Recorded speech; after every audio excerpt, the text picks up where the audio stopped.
Sara Duterte claims such a move would amount to persecution. Local media saying we have had some eyewitness footage from his daughter Veronica that shows Mr Duterte in custody, and he really is questioning the reasonings behind his arrest. Let's have a listen. For detention and the basis for detention. So what is the law and what is the crime that I committed? To me now, the legal basis for my being here, as apparently I was brought here not of my own volition. It's somebody else's. So you have to answer now for the deprivation of liberty. So the Vice President of the Philippines says her father, the former President Rodrigo Duterte, will soon be flown to The Hague after he was arrested under a warrant issued by the International Criminal Court. Sara Duterte claims such a move would amount to persecution. Local media saying Mr Duterte has been seen boarding a plane in Manila. These are the pictures that we have coming to us live in Manila at the moment. We are unclear with any kind of certainty that this is the plane. We are being told this is the plane that Mr Duterte is on, but we cannot absolutely confirm that. But these are the live pictures from Manila. The destination of this plane is also unclear, but Sara Duterte is saying that her father is going to The Hague. He has been charged with crimes against humanity in relation to his deadly war on drugs that began in 2016. To remind you, thousands of small-time drug dealers, users, others as well, were killed without trial while he was in office. Let's bring you more background with our Southeast Asia correspondent, Jonathan Head.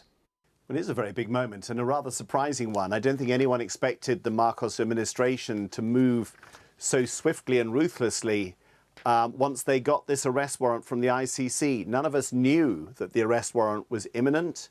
It was not publicised by the ICC. It was issued on the 7th of March. There was talk about it. There were rumours swirling around. And of course, Mr Duterte had been on a trip to Hong Kong, rallying support there among the Filipino diaspora, and had talked about it on his travels and seemed to be quite defiant. And I think perhaps didn't expect to be met at the airport by police officers. They whisked him off the plane straight to an Air Force base that's within the same airport perimeter, and within a few hours had a chartered jet waiting to take him to The Hague. So I think everyone's still digesting it.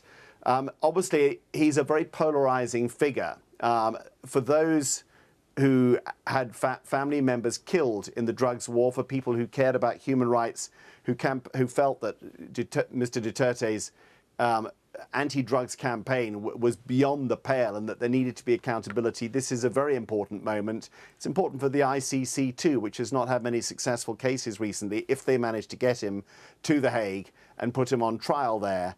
But there, of course, Mr Duterte has many strong supporters, and of course they're dismayed and they've never accepted the argument that he should be extradited. And I think there may be other Filipinos who are a little uncomfortable about the swiftness with which this is happening, and the fact that he is going to end up, by the look of it, in The Hague, in a foreign court, rather than being dealt with in the Philippines. So it's still a divisive issue. It brings the drugs campaign back into focus, and there'll be lots of discussions about that. Huge numbers of people died in that. It was a very, very shocking campaign. Jonathan, you mentioned his defiance. Well, we have had some eyewitness footage from his daughter Veronica that shows Mr Duterte in custody, and he really is questioning the reasonings behind his arrest. Let's have a listen. For detention and the basis for detention. So what is the law and what is the crime that I committed?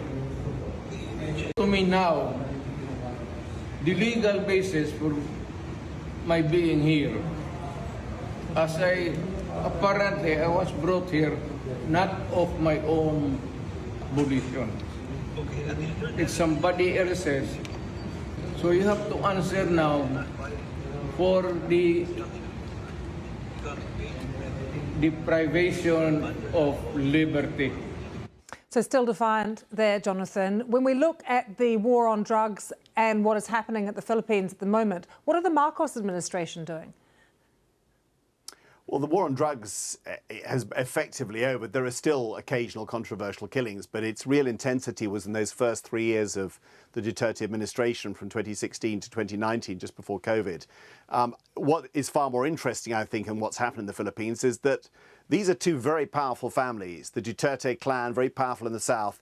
The Marcos is, of course, notorious in the Philippines because of the former dictator Ferdinand Marcos. They've been very powerful in politics for a long time. They formed this alliance while Mr.